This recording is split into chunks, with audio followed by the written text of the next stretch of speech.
Tiveram dois momentos na viagem em que eu me senti diante de uma grandeza que não cabia em mim. O primeiro deles foi no deserto de Uyuni.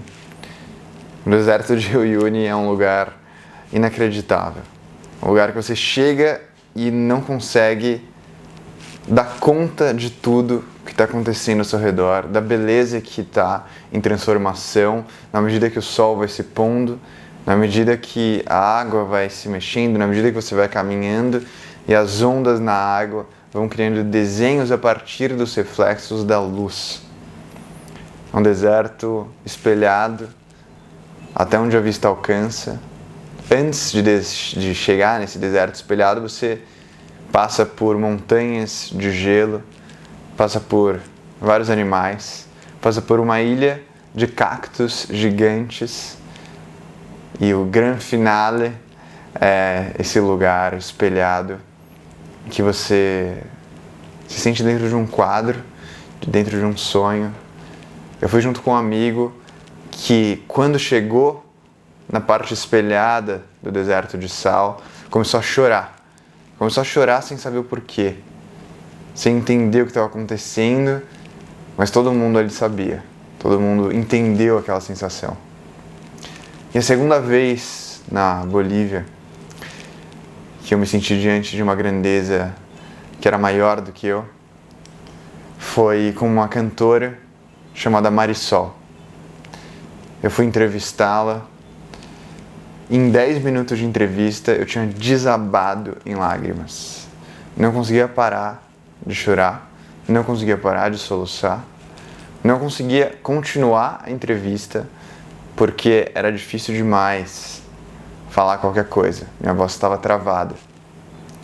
E não fosse esse mesmo amigo junto comigo fazendo a entrevista, a gente não teria conseguido seguir adiante, porque eu realmente me encontrei incapaz de continuar fazendo perguntas.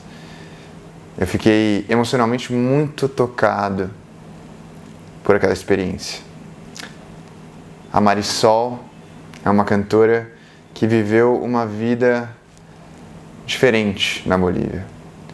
Ela tem descendência indígena, cresceu numa família de mineradores, e para as pessoas que vivem no Chile e na Bolívia sabem que a mineração é um grande campo de exploração do trabalho, que muitas vezes causa mortes, muitas vezes explora as pessoas para trabalharem muito tempo por muito pouco dinheiro.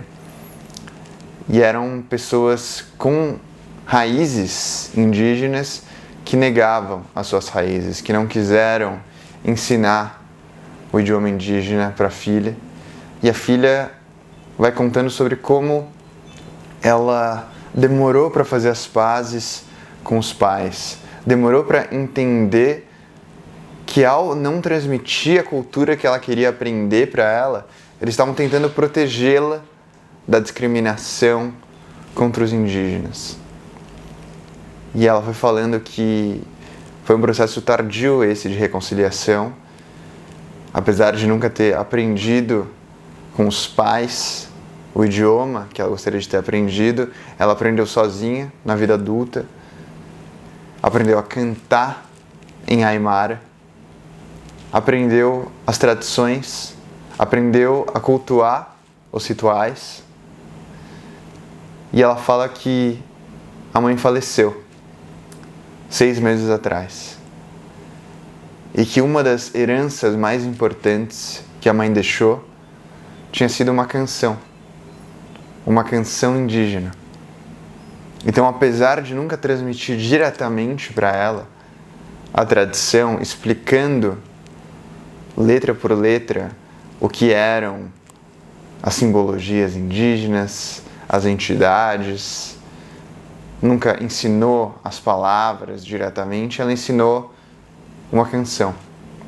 E essa foi uma canção que ela levou durante a vida toda e percebeu o quão importante essa canção tinha sido só nesse período de transição da vida para a morte, pelo qual a mãe passou. E ela canta essa canção. Ela começa a cantar essa canção e ela começa a chorar. com essa canção.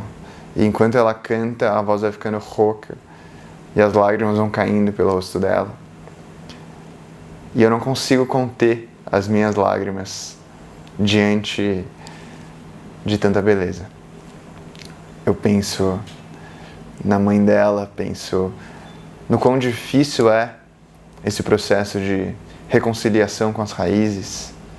Penso na minha descendência japonesa, que eu durante tanto tempo não pude estar em contato com, rejeitei por achar que era algo errado, era algo que me afastava da identidade, era algo que me afastava do Brasil. Eu queria ser brasileiro, não queria que as pessoas me chamassem de japa, de Jack Chan, não queria que as pessoas me chamassem por quem eu não queria ser, por uma nacionalidade do outro lado do mundo que eu nem conhecia.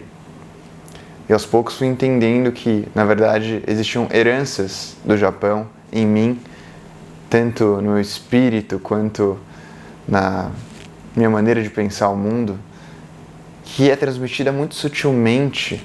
Essas formas de herdar são muito sutis, são comidas, são formas de pensar, formas de se relacionar, valores. Ninguém pega e fala, ó, isso aqui é do Japão e você está herdando isso porque seus ancestrais... Não, as coisas vão se transmitindo com a fluidez de uma cachoeira. E eu não conseguia exatamente identificar o que em mim era japonês, o que era brasileiro, e procurava rejeitar tudo que era japonês.